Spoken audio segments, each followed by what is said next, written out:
Hello, everyone. Welcome to Stand and Shout Show.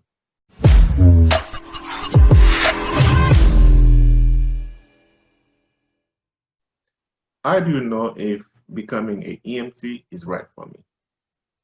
Today, we have our special guest, Miss Sarah Sanders, that's going to tell about our story. Hello, Miss Sarah. How are you doing today? I am well. How are you, Stanley? I'm good, thank you. I'm glad for you to be part of the show today. Thank you for having me. Yes. And for the first question for the day or for the night, or whatever time people will be watching it, why did you decide to become a EMT? Why did I become an EMT? So, EMT stands for Emergency Medical Technician. I'm actually an advanced EMT, which is a little step over a basic EMT. I think I mainly became one just to help people. I have a kind heart and I also like medicine. So, honestly, I didn't want to go to school to be a doctor because I hate schooling.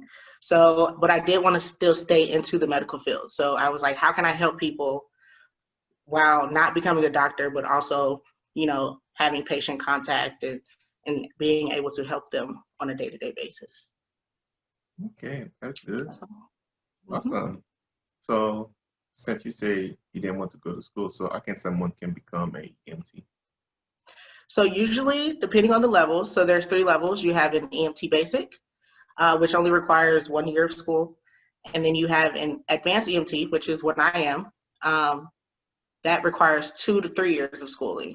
And then if you want to become a paramedic, which is over me, that requires 4 years of schooling. So it all depends on the level that you want to go to.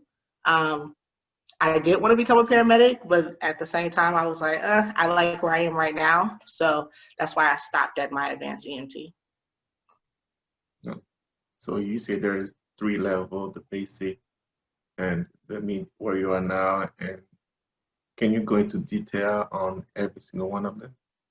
Sure. So a basic EMT is entry level. So usually um, a basic is mainly responsible for driving our ambulance.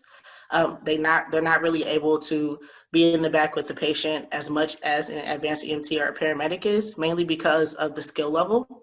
Um, an advanced EMT, they're able to give a little bit more drugs. They're able to give more patient care than a basic. And a paramedic is pretty much like a nurse in the ambulance. So they're able to intubate. Pretty much what intubating is putting a tube down someone's throat to breathe for them. They're able to give way more medications than an advanced EMT will. And yeah, that's pretty much the basic levels and what they do. Okay, that's good. So everyone, if you decide to become a basic or advanced, you got all the information that you can get from Miss Sarah. And can you go to any school to get that, or there's a specific school for that? There's usually a specific school for it. So um, becoming an EMT is more of like a trade. So you have to pretty much go to either a technical college or a trade school. I went to a technical college myself here in Georgia, and that's where I received all of my certifications. You don't necessarily receive a degree unless you take extra courses and you go bypass paramedic. So it just all depends on what you want to do with your life. But mainly it's in a technical school or a trade school. Okay. Oh, that's great school. Okay, that's nice. Understood. So can you explain us a typical day for you as a EMT? Sure. So depending on where you work, so you can either work for a private company who generally does basic transport, so like dialysis, discharges from the hospital to either nursing homes or personal homes, or you can work for a fire department as an EMT, or you could work for a hospital, or you could work for somebody that's more popular. So like Grady or somebody like that, those are considered private, but they're more popular. So they have more contracts with hospitals and other places in the city. Um, so with me, I worked for a private company, and generally I will go in maybe like 5 in the morning, When I get there, I would check off my truck. I would meet whoever I'm riding with if I don't have a permanent partner. And then we check off our truck together. Once we do that, we generally go, if we need gas, we will go check gas, and then we will start our runs for the day. So pretty much when I say runs, you get dispatched to different calls. Once you get to that call, you either take the person to the hospital or take them to wherever they need to go, or you treat them on scene and then you leave. And then you pretty much do that for maybe 12 to 15 hours a day. And then you get back home or get back to your station. Once you get back to your station, you would check off your truck to just replace everything that you've used for the day. You would refill your gas if you need to, and then you would go home. Yeah. And then you would go back the next day and do it all over again. Okay, that's good. It's Did a you busy get day. 12 and 15 hours? 12 to 15 hours, yes. Wow, so 12 to 15 hours. So, yes, it is. Sometimes it goes by fast, sometimes it doesn't. It just depends on the day. Generally, it's 12 hours, but depending on your calls, I've had calls that range from 10 minutes to 2 hours. So it just depends on, you may be getting off at 5 o'clock, but your last call takes you 2 hours. So you're really getting off at 7. So it just all depends. Okay, another day. Okay, that's good. So, are there any challenges as for you or for anybody who become an EMT? Yes. So schooling, for one, is not easy. It may seem pretty basic, but it's not. So you have to know medical terminology, you have to know medicine dosage, you have to know parts of the body, so anatomy and physiology, you have to know how the body works in order to actually help someone as an EMT. Along with that, pretty much the calls that you get, some of them are more pleasant than others.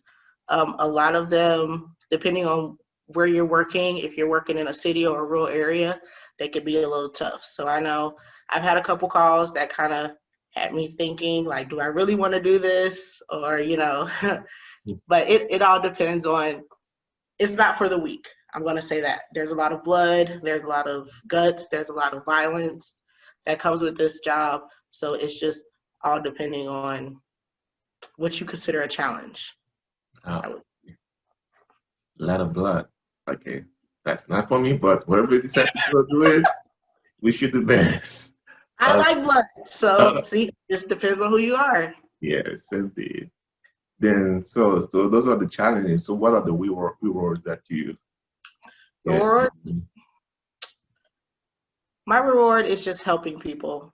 I'm not going to say compensation because honestly, we don't get paid a lot. So that could be another challenge, I guess you would say. Being on an ambulance, it is mainly for your benefit. It's not for any compensation whatsoever. You're not really able to survive really off of just one job as an EMT. Generally, most people get 2 jobs when they're an EMT, mainly because you're not getting a lot of compensation for that. But the rewards would definitely be helping people. I get a lot of calls from my family members asking me questions. So, just the fact that I can help them with simple, basic medical stuff, like, that's awesome to me. It's good. Wow. Helping people is the best thing ever. Oh. Yes. So for anybody that are thinking of becoming an EMT, what advice that you'd like to share with them? Definitely make sure it's something you want to do. So like I said before, it is not for the weak. If you have a weak stomach, this job is not for you. If you're doing it for the money, this job is not for you. So it generally has to be your calling, something that you feel like you could do just to help people on a day-to-day basis, and something that's not, oh, I do it just for the money, because that's not what it is. You're going to get into it. You're going to have all that schooling just for you to go to an ambulance or a hospital or wherever you're going to work and be like, this isn't even worth it. So it definitely has to be your calling and your passion. So just make sure you do a lot of research on what you want to do with this. And if you do, go for it. Go for it. Go for it. And have the guts. You're strong. You can't see blood. Yep. Go for it. And thank you, Miss Sierra. And the technical school that you went, do you remember the name of the school? Yes, I went to the best technical school in Georgia. I'm Yeah. a little biased. I went to Georgia. Oh, I almost forgot it. Gwinnett Technical College. It is in Lawrenceville, Georgia, and I went there all the way up through paramedic school. So Okay, so if you live there, that's the school that you can check. And if you live on your state, you can just Google and to get the information that you need. And if you have questions, you can leave your question at the comment section below, and then she'll be happy to answer the question for you. definitely. So thank you, Miss Sierra, for your day, for your time, and hopefully it's not gonna be the last time that we're gonna see you. It will And not. yeah, and do you have social media that you would like people to contact you, or you personal? Personal? No, okay. Oh, Uh, uh, okay, so as you can see, guys, so if you have questions, just leave in the comment section below, and we'll be gladly to give her the question, and she'll be happy to answer you. And don't forget to like, share, and subscribe to the channel, and share to all your friends. And hopefully, one of you will be able to become an EMT. And you can say thank you to Miss Sierra for sharing her special day with you guys. So thank you again, and have a blessed day. Till next Thank you time. for having me. Bye bye.